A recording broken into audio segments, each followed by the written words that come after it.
Jubilee hills by elections की तैयारियां ज़ोरों पर जारी हैं, जहां पर कांग्रेस के उम्मीदवार कांग्रेस कैंडिडेट नवीन यादव मैदान में उतरे हैं। तो उनकी इंतखाबी मुहिम और कैंपेनिंग के लिए बड़े बड़े मिनिस्टर्स भी यहां पर पहुंच रहे हैं और आवाम के मुद्दे जानने की कोशिश कर रहे हैं। तो इस वक्त हमारे साथ मौजूद हैं रियासती वज़ीर पूनम प्रभाकर। हम उनसे बातचीत करेंगे जुबली असम्बली जो ज़िमनी बाई इलेक्शन से इस ताल्लुक़ से क्या कुछ तैयारियों के साथ कांग्रेस इस वक्त मैदान में उतरी है।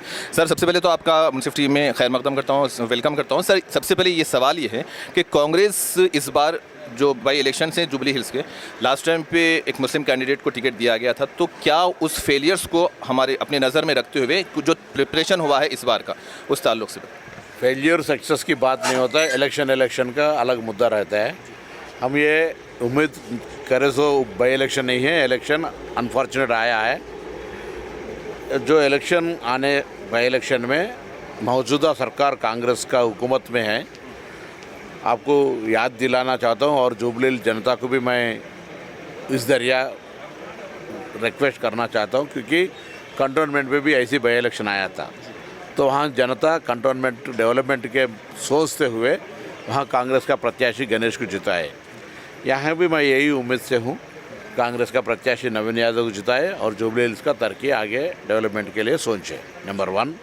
नंबर 2, मैं ये चैलेंज भी करना चाहता हूँ टीआरएस के लोग, यहाँ जुबली हिल्स में अगर आप एक भी डबल बेडरूम दिए, हम उससे वोट नहीं पूछेंगे। डबल बेडरूम में आप 10 साल में एक डबल बेडरूम में नहीं दिए, आपको वोट हक पूछने का हक कहाँ से आएगा?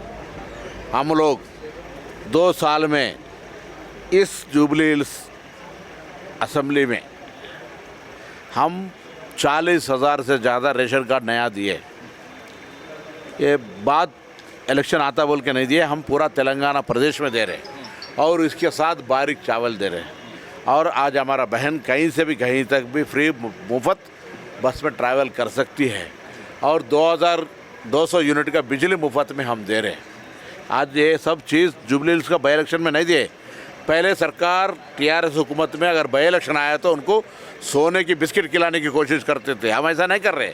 हम जो मौजूदा सरकार में 2 साल में हुकूमत में क्या क्या काम हुआ, ये जनता को बताए हुए हम वोट पूछ रहे और हमको ये भी जनता से जवाब मिल रहा है और रिस्पांस मिल रहा है कि 10 साल हुकूमत में टीआरएस में कुछ भी नहीं हुआ।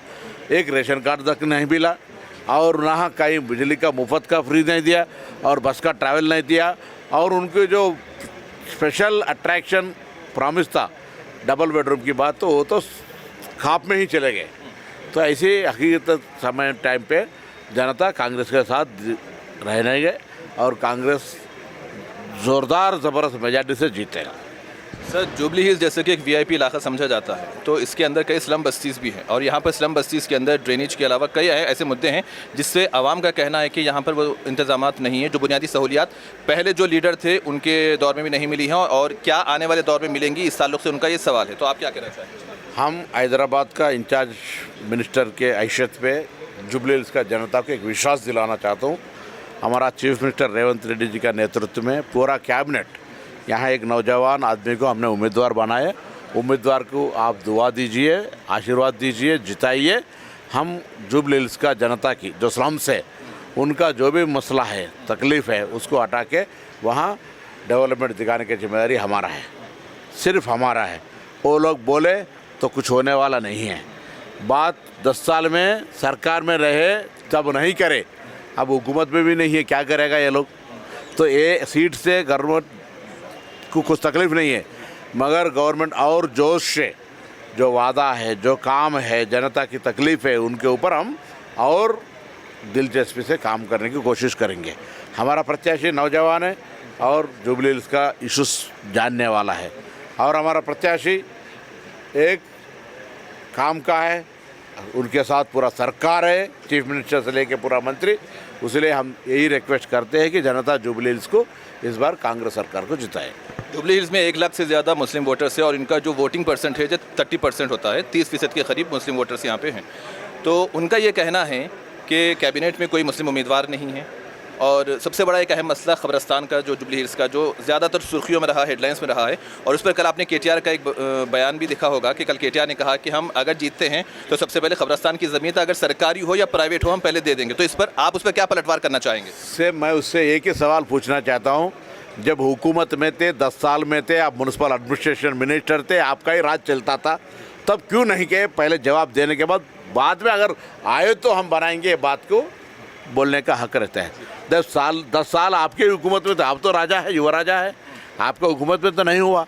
अब उसका जवाब बगैर देने से और किसी के ऊपर हम तो कोशिश तो कर रहे, मैं भी अगर हमने ट्रायल करे तो ये डिस्प्यूट आया ना, हम ये पक्का हम कांग्रेस की है और सेक्युलर की है, उनकी जो भी कब्रस्तान की बात है वो जिम्मेदारी हम लोगों का है।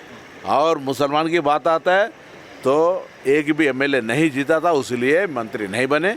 अभी शायद यहाँ जो उम्मीदवार से पहले थे वो अभी एमएलसी बन जा रहे, बाद में अल्लाह की दुआ से आपका रिप्रेजेंटेशन रहेगा। ये कांग्रेस है, कोई ऐसा बीजेपी नहीं है। टीआरएस बात करके निकल जाने वाला पैसा नहीं है, हमारा नेशनल पार्टी है, एक सिद्धांत के साथ आगे चलने वाला है, उसमें कोई भाई फील होने की ज़रूरत नहीं है। सिर्फ कांग्रेस हुकूमत से ही ये न्याय मिलेगा। सर, जैसा कि राहुल गांधी ने वोट चोर का मुद्दा उठाया था, तो क्या लगता है कि यहाँ पर भी वो चीज़ दोहराई जाएगी? क्योंकि अब आपके अपोजिट में बीजेपी के कैंडिडेट भी हैं और बीआरएस के कैंडिडेट भी हैं, तो इस पर आप क्या कह रहे हैं?